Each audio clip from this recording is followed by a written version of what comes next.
This is On the Market, a Bigger Pockets podcast presented by Fundrise.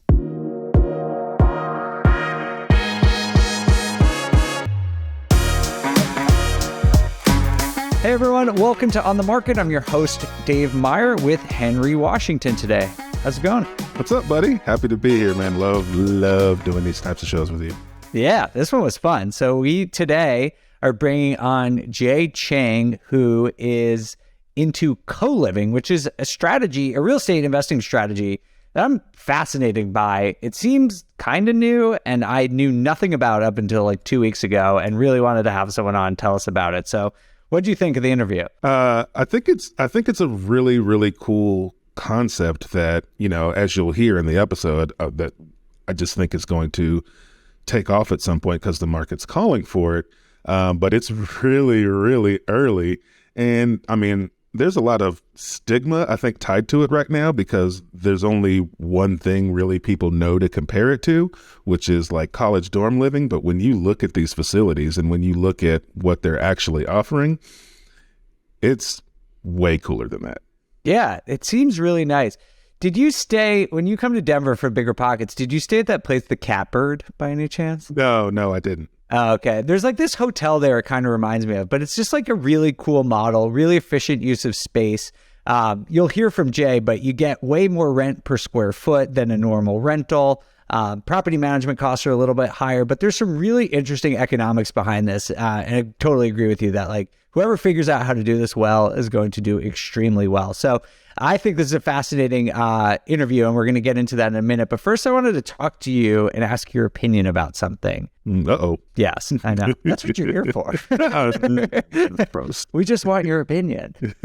So I have been hearing, at least on Instagram, it's from some people that since the beginning of the year, there's been an uptick in activity in the housing market. Like, and we're recording this, what is it, January 19th. So just the couple first few weeks of the year that people have an uptick. And now there's some data out that's suggesting that there is more mortgage purchase applications. So one of the things I love to look at to like as a proxy for demand in the housing market is the Mortgage Bankers Association releases this data set of like how many people applied for a mortgage last week. And it's up like 25% over like October and November, which is not normally what happens in January. So it's kind of considerable. So I was wondering, because I'm over here in Amsterdam and I'm just reading spreadsheets, like, what are you seeing? Like, is this real? You know, is it real nationwide? Probably. And here's my theory, right? Here's what I think is happening. We talked about this, man, a while back on the market. What I think you're starting to see is, you know, call it normalization, right? Interest rates were low and people got used to them. And then over the past 6 months, they've been going up and going up. And now recently, you know, flattening out. I wouldn't say they're flattening out, but they're slowing down the speed at which they're increasing, right? And typically your mortgage rates, like even though the Fed's raising the rate, the mortgage rates are still sitting around anywhere, 6.5%, 7%, somewhere in there. Yeah, they're actually, some of them I saw today were like in the low sixes. I mean, they're fluctuating a lot right now, so it really depends what day you're listening. But yeah, in like the low sixes. And I think what's happening is people are just starting to understand this is what mortgage rates are now. Mm-hmm. Like they're starting to get out of the mindset of expecting them to come down to 2, 3, or 4 again, and realizing that they're probably going to do the opposite again and go up. And so if I want to buy or need to buy, because not everybody is buying just because they want to. Sometimes they have to move for work. Sometimes they've got to expand for a larger family. Sometimes they're shrinking because they have, you know, their people are moving out, right? There's all these life situations that are telling people that they need to move, and they're probably just looking and saying, well, this is what housing costs now, so I will buy what I can afford. Yeah, that makes total sense. I think that's a very good theory.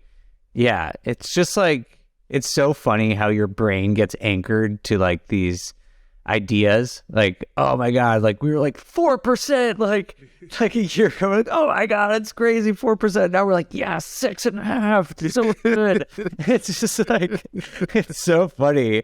But I think it's honestly better for the housing market in the long run to have rates in the fives, probably. That's like a neutral rate. And I don't know if it's going to happen, but like right now it looks like that's where we're heading. There's like this sort of perfect storm for a recessionary risk plus lower inflation, which both put downward pressure on mortgage rates. And if that is, I think the housing market is going to bottom earlier than people thought, and we are not going to see that big of a price decline.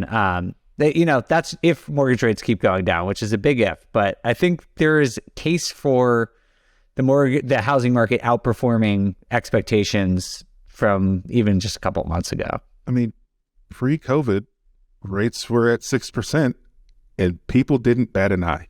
Still about houses. They were a lot cheaper then, though. So it really, like, affordability. Affordability is really still an issue, but I don't know. It's going to be very interesting to watch. But anyway, glad it's interesting to hear what you said. I saw someone in Seattle said they got more views on their 2 open houses in the beginning of this year than they did in the whole fourth quarter combined, which is crazy. Yeah. So it's something to keep an eye on. I think this is defying my expectations so far this year. So something to keep an eye on, but glad to get your opinion on this. With that, we're going to take a quick break, and then we're going to come back with Jay Chang, who's going to teach us all about a new strategy called co-living.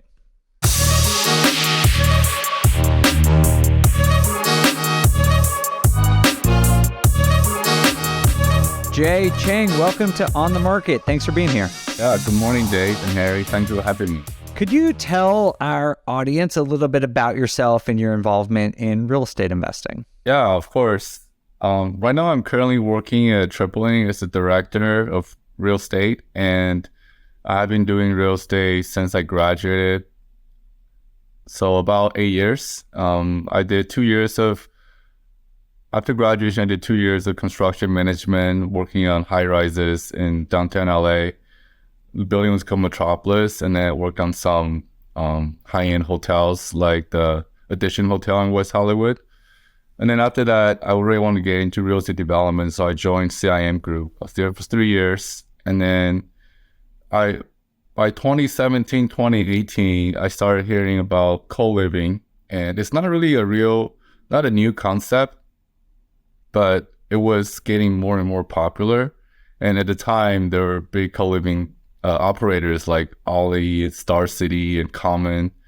And so that really captivated my attention. So, 2 years ago, a little more than a year ago, I joined the Tripalink to do real estate development, and they primarily focus on student housing and co-living.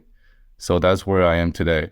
Yeah, man, that's pretty cool. I was kind of looking into some of the co-living communities in preparation for this, and to be honest, it was a completely new concept to me. So I'm sure it's a new concept to a lot of the listeners. Can you kind of define co-living for us and tell us a little bit about what that really means? Yeah, of course. To put it simply, some people will just say it's you just have roommates. But it's a lot more than that, because it can be designed in a way that allows privacy, has more consumers in mind. But how do I define co-living? Share space, share common area. What we focus on, though, is having a private bathroom for each of our tenants, because that's where usually tenants get into issues with each other. So co-living, shared space. When someone described it to me, the first time I heard about it was a few weeks ago. Someone explained it to me, and I was like, oh, we got to find an expert to bring on the show. So thanks for joining us, Jay. But they basically described it to me as like a college dorm. It sounds a little like you do some different stuff, like a college. None of my college dorms had a private bathroom, but it sounds like that's this general idea, right? Like everyone sort of has their own room, has their own space, but there are shared amenities. And it sounds like there's different models, right? Like some of them maybe have their own kitchen, and some of them have shared kitchen, some have their own bathroom, maybe there's a shared bathroom. Is that a reasonable way to describe it? Yeah, a lot of people compare it to college dorm room, but I don't. Yeah, it's much better than that in many ways. When I was at UCLA, I lived with 2 other people in the same room, like they're actual roommates, just three adults living in like a 200 square feet room. But why is better? Yeah, like you said, we have the private bathroom, and also in our new projects under development, we put a lot of sound insulation. And there is a private electronic lock at each bedroom. So there's privacy, a lot of privacy. You cannot, it's almost like a private studio in an apartment, but the kitchen is shared. And a lot of that also has to do with zoning. Sometimes zoning doesn't allow you to build that many units in a building. So by building less units and more bedroom per unit, that's one way to get around it and allow you to build higher density. I mean, I agree. Like when I heard co-living, when I started looking into this, the thing that stuck in my head was also college dorm. But then when I started to look at some of the properties that you guys are building or are associated with, like college dorm is the last thing that came to my mind once I started seeing how beautiful these things are. So kind of what are some of the myths around co-living or the stigmas around co-living, and then how are like you kind of dispelling those myths? What are the benefits or things that people get from co-living in the way that you guys do it versus what maybe people are thinking in their minds? The probably thing is the kitchen is dirty, the flooring is old, but they're all new projects, new buildings. We have tour with a lot of sometimes banks come to look at our jobs and they say, wow, I can't believe this is what college students get to live nowadays. And it's just brand new kitchen. We provide them a kitchen set, kitchenware, when they first move in. And the common area is cleaned. We have a new project here that is a little bit more denser. So we clean that every day. We clean the amenity area. The kitchen is sparkling clean. Of course, that's not for every property. Depends. Some properties are just cleaned 2 or 3 times a week. Yeah, and then in terms of amenities, we provide amenities for our communities. So we build in areas that are close to school, close to metro station. So they're very conveniently located to each other. And when we do that, we don't think about each building as an independent building. We build communities, communities, but also amenities like a study room, a game lounge. They have like a pool table and ping pong table in there. Sometimes we host events. We have yoga room, things like that for people to get together. When I look at this, I kind of look at it from 2 lenses, right? It's the lens of like, who is going to live in this space and what are their expectations? What do they get? And then I also look at it from the lens of an investor, which is like, what am I going to provide them? And then what does that mean for me in terms of expenses, right? So when you look at a community like this and you provide this co-living, it typically means you're providing these amenities. So it sounds like you provide cleaning frequently. It sounds like these places typically come furnished. Is that true? That's true. Not all operators do that, but we do. Okay. Right. So from a tenant perspective, that's a cool thing to be able to think about. But as an investor, it sounds like there's probably a lot more expenses that come with this, and then you offset those expenses by density, right? Building more, essentially more units because you're just renting rooms. Am I on the right track there? Yeah. Thank you for summarizing that for us. So as a renter, the main benefit, that we haven't touched base on it is obviously the rent. Like in Los Angeles right now, if you were to live in a new studio in a decent place that's built, at least $2,000 a month for like a 450, 500 square feet studio. So you're paying basically $4 minimum a foot. Now that's ridiculous. Like what is the starting salary for a college grad? You can't afford that. And right now in 2022, 40% of renters are spending more than 35% of their income on rent. And, the way the economy is trending and how technology is getting better and better, a lot of the middle class is getting displaced, and it's kind of become more and more unaffordable. No one's going to buy a house unless your parents can help, right?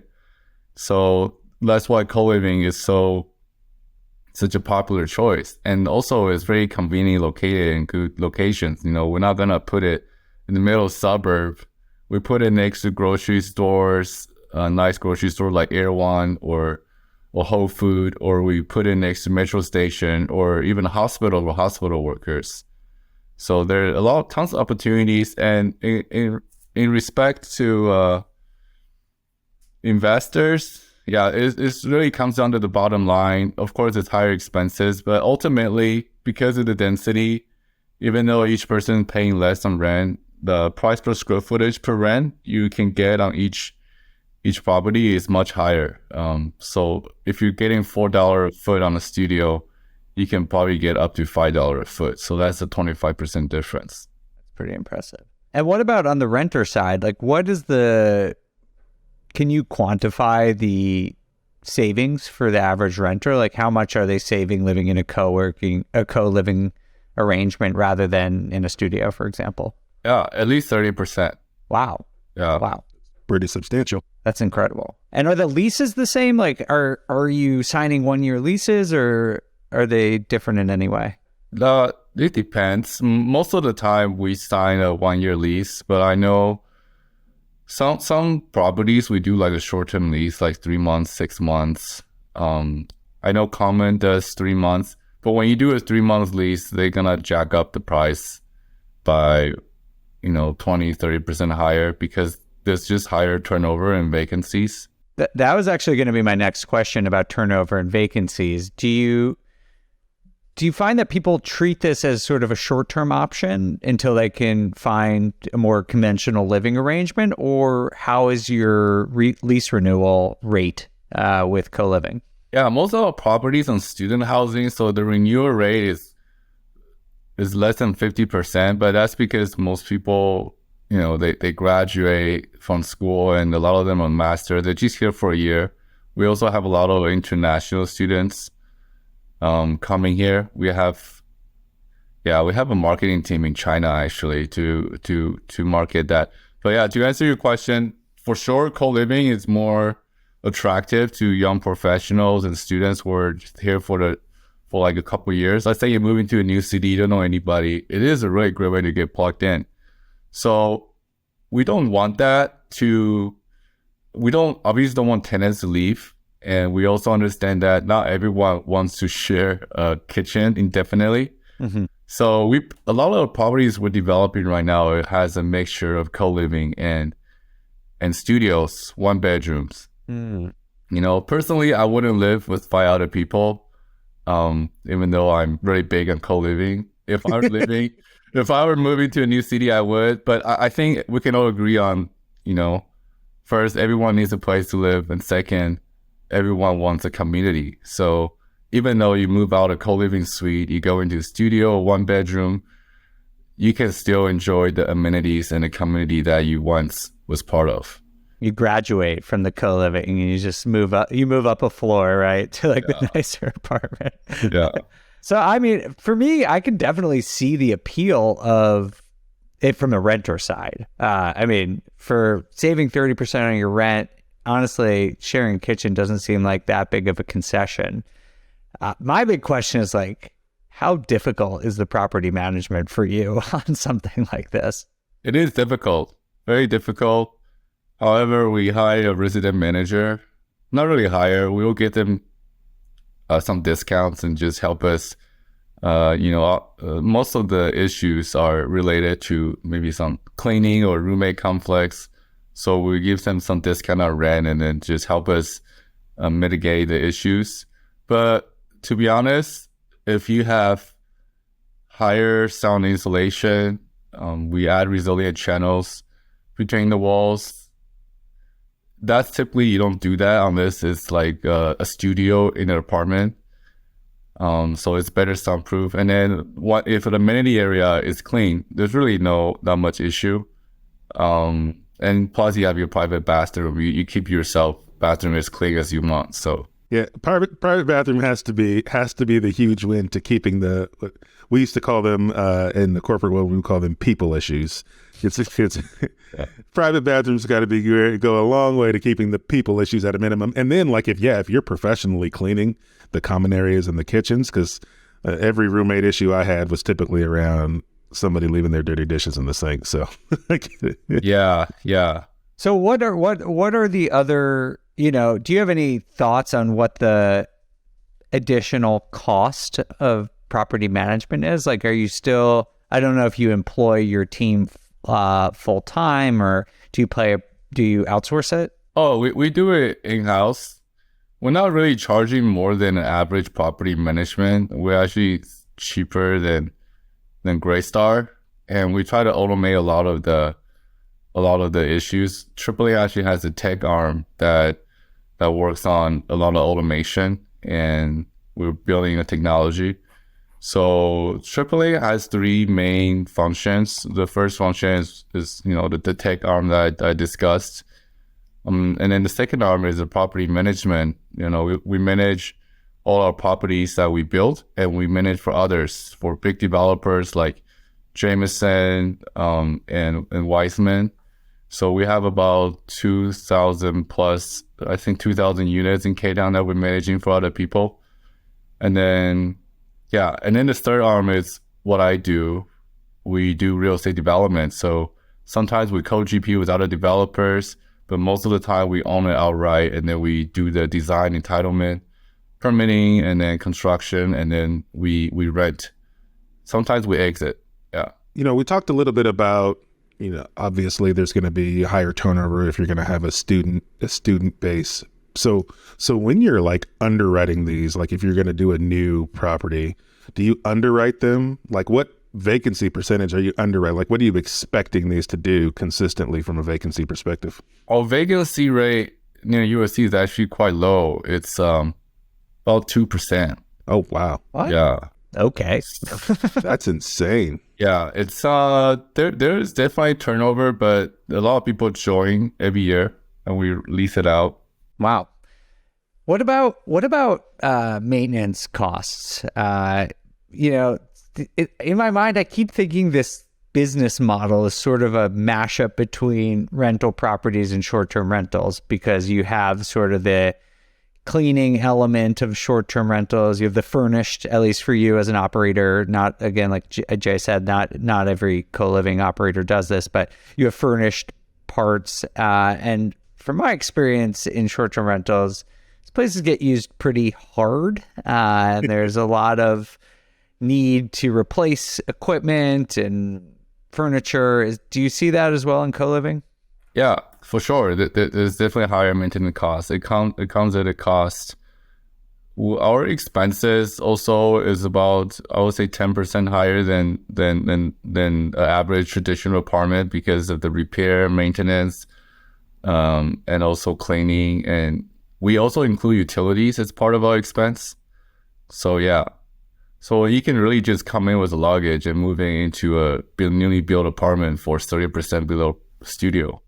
Right. Wow. And then in terms of replacement, we started to use like higher grade materials, so they are more durable. Some of them are like commercial grade, better paint, more durable paint, all that stuff. One thing that's difficult when you're managing a co-living property is that it's hard for you to do maintenance. When you do a studio, someone moves out, it's easy for you to go in and repaint the whole thing or do all the cleaning. But in co-living, there are other residents in there. So it's better to use a better quality material, so you don't need to do any extensive maintenance frequently. So you're budgeting that on the front end in your acquisition costs, right? Because you're going to have to build it with the higher quality materials. How does that work? Or said differently, can you take something existing and convert it to co-living, or are you typically only doing new construction and designing it for co-living ground up? You can in some places, but the layout, like old apartment, is really hard to do. If you were to convert office, I think there's definitely room to do that. The office has big open space, but if you're converting an apartment, the old apartment, probably they have a bigger 2-bedroom. Sometimes they have like more than 1,000 square feet per bedroom. For 2-bedroom, you can probably put that to a 3-bedroom, but you're just adding one extra room, and also it's really hard for you to add plumbing. Then that kind of you cannot add a private bathroom without significant cost, so it's not really worth it.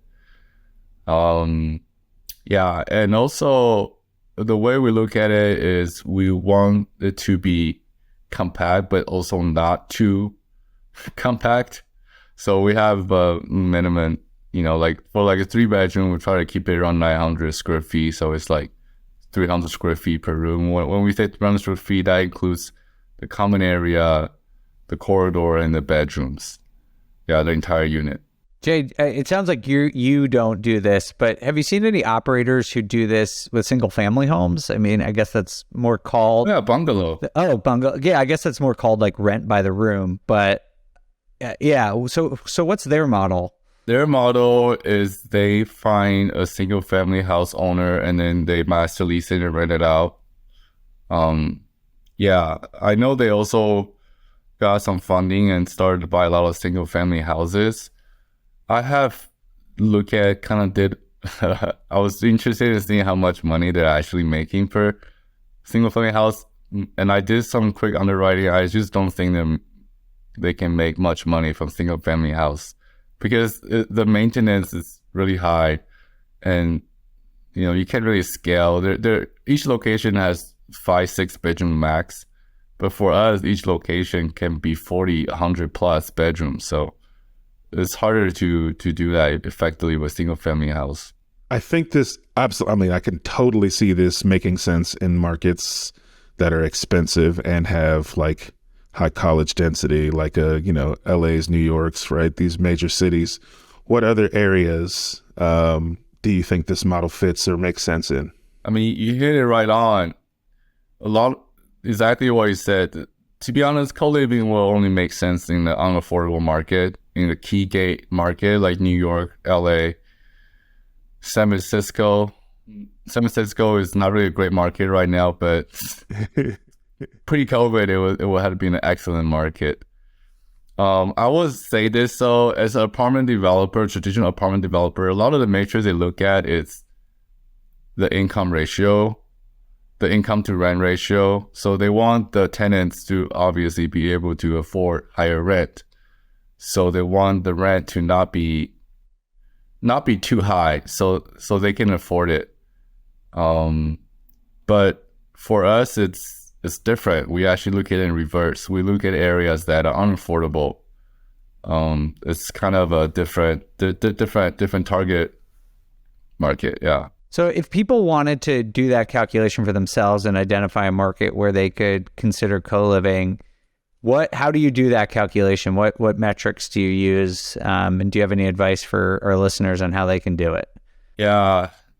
In a good market, in an affordable market, usually the income to rent ratio is at least 3x. So yeah, if you make $100,000 a year, your rent a year is about $30,000. So if the income to rent ratio is less than 3, like less than 2.5, then it's a signal that it's not that affordable, and they're spending more than 30% of them their income on rent. Yeah, but in 2020, actually, I said earlier about affordability that the 23% of renters actually is now spending 50% or more of their income on rent now. That's crazy. Wow. 23%, it's a quarter of us are spending all of it on rent. So if someone, let's say from an investor perspective, they're hearing this and they're going, this might be something I'm interested in investing in, getting into, learning about. Like, how does someone, what options are there for people? Are there funds that they can invest in, or are there companies that they can talk to who are doing these kinds of things? Like, how does one go about getting into this space from an investor's perspective? Yeah, you cannot invest in a REIT. The couple of challenges with co-living right now is it's not considered investment grade because it's a new type of property. And it's not investment grade because you cannot repackage a loan and sell it to like to Fannie Mae, like for agency loans. So it's harder to get financing. We had to work with like local smaller banks. So your question was how can they invest, right? So yeah, they cannot invest really on a public REIT. But if they're a developer or they're interested in investing, they can reach out to some co-living developers such as Tripalink. We actually have a investor portal. I really don't know how else you could invest in co-living.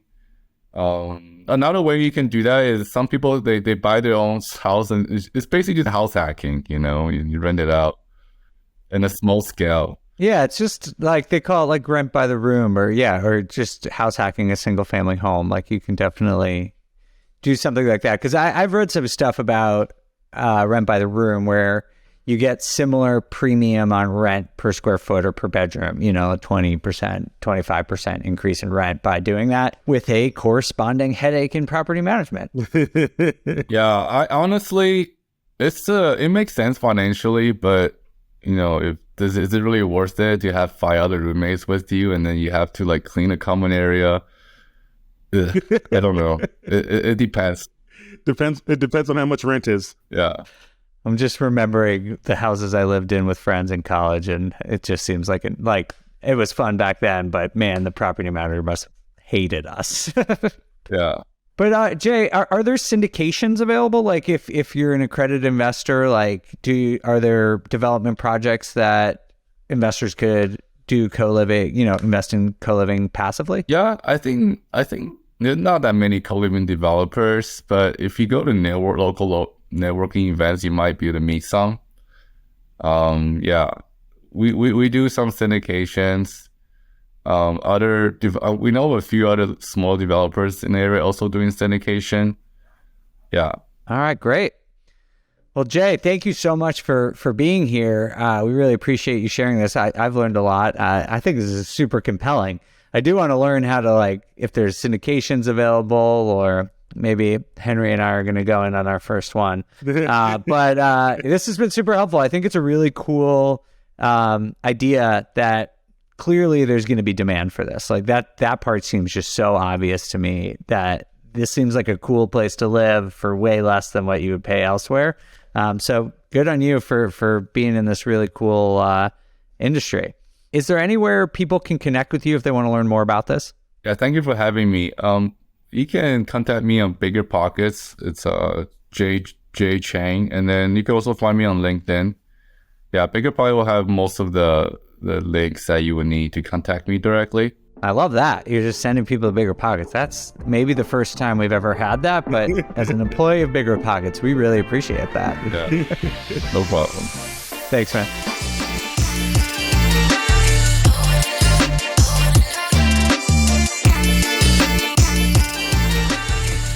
Big thanks to Jay for joining us. Henry, what'd you think? Man, it's a pretty unique space, and I do think that demand for this kind of living in those expensive markets are just going to increase. It's like the market conditions right now are saying that this is something people need, right? The interest rates are higher, the inflation is crazy, and so not only is it costing people a lot to rent in these places, but gosh, groceries too. So if they can save 30% and have to share a kitchen, I think people be willing to sacrifice that. Totally. I feel like there's just going to be huge demand for this. First, saving 30% on your rent is enormous, right? We talk to people all the time, I'm sure, about if you want to get into real estate, low money down, what's the best way to do it? Either house hack, reduce your living expenses. This is a great way to reduce your living expenses. So when I went into the show, I was like, man, this is going to be interesting for investors. And it is, but it's also like to invest in. But I think it's also interesting for aspiring investors to like consider living in one of these things, because you probably save some money and then invest in real estate. But I also think like the element having, I think you've done this too, moved to some new cities in my life where I don't know a lot of people. I think the community element is kind of cool. Like it reminds me of like a hostel environment, right? Yeah, but like gorgeous. Yeah, they're really nice, but they're more open to just like now, like going to a common area, hanging out, having a beer, doing like that. And it's in a super nice place. So I could imagine it being really popular. I mean, and let's be real, I don't want to clean my kitchen anyway. No. So if I can use a kitchen that somebody else is going to go clean and I can go downstairs and have a beer with all my neighbors, I'm in. That's so true. What's the weirdest or worst place you lived? Oh gosh, man. The very first dorm I ever lived in was probably the weirdest place I ever lived, because it was like if a sleazy Motel 6 was a dorm room, and we had this like shared living space, and it was supposed to be furnished, but it was really just like a futon as a couch. And, and then like a TV stand with no TV on it and like shag carpet. Ooh, nice. Yeah. And then I had a bedroom with bunk beds that I had a roommate in. So that was oh God, that sounds not that fun. Not my favorite place to live. I bought my first house with 3 partners, but one of the partners and I were roommates at the time, and we were going to house hack it. That was our plan. We were going to move in. But then like Denver was starting to do well, and we're like, man, we could get way more for rent than like what we would pay in our own rent. So we're like, why would we house hack?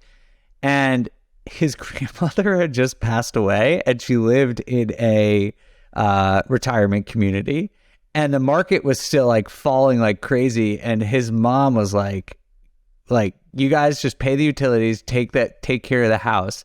You can live there. But it was like a 55 and over community, so we couldn't tell anyone. So we moved in the middle of the night, and just lived in this house. We were like, it's going to be 6 months. It's going to be 6 months. But it was free. So we wound up living there for 3 years. I lived in the basement. So I lived in his dead grandma's basement in a retirement community for 3 years. Did you just like go to the community hall and like destroy elderly citizens at ping pong? Just crushing them at ping pong and shuffleboard. Yeah. Yeah, exactly. There was like no community area. I guess there was a little bit, but we never went. But we were just like, people loved it actually. Like we would just carry their boxes and then just like be like the young guys who could pick up stuff. We just did it. And like later and later, we were just like throwing ragers there, because it was like they had this like nice outside space, and we would just throw these huge parties there. Did your neighbors come? They'd wave, we would go, but unfortunately, we never got them in. But yeah, that was a weird place to live. So, long story short, probably would have preferred to live in one of these co-living spaces. I don't know. Sounds like it was pretty awesome. Yeah. In retrospect, it was fun looking back on it. Sometimes I was like, what the hell am I doing with my life? But it saved a lot of money. Anyway, now I've lost my whole train of thought. So let's get out of here. Thanks for being here, man. And thank you all for listening. Hopefully this is interesting to you. I think it's going to be a big trend. I guess that's the last thing is like, I was a little disappointed that there's not really like an easy way to invest in it right now. It sounds like if you're just a regular investor and not a developer. Right. But I mean, typically this is when you should be looking for those opportunities, right? Because somebody's going to get in early on figuring out a way to make this available to the public to invest in. So I would try to be the early adopter, because the demand is going to be there. Totally. It's like every time I do one of these shows like this one, and particularly like the 3D printed houses one, it's like, it's not easy, but whoever figures this out is going to make a killing off of it. So if you're interested, follow Jay, follow some of the other operators. Maybe you can learn from them or get in on it. But hope this was helpful to you. We always try and bring you these types of new investment strategies that are sort of cutting edge, because, that's sort of what we're about. So would love to hear if these types of episodes are helpful to you. So if you have any thoughts on this kind of episode, Hit me up on Instagram where I'm at the Data Deli, or Henry, you are at the Henry Washington, right? That's correct. All right, so let us know what you think. Thank you so much for listening. We'll see you on Monday for another episode of On the Market. On the Market is created by me, Dave Meyer, and Kaylin Bennett. Produced by Kaylin Bennett. Editing by Joel Esparza and Onyx Media. Research by Pooja Jindal. And a big thanks to the entire BiggerPockets team. The content on the show On the Market are opinions only. All listeners should independently verify data points, opinions, and investment strategies.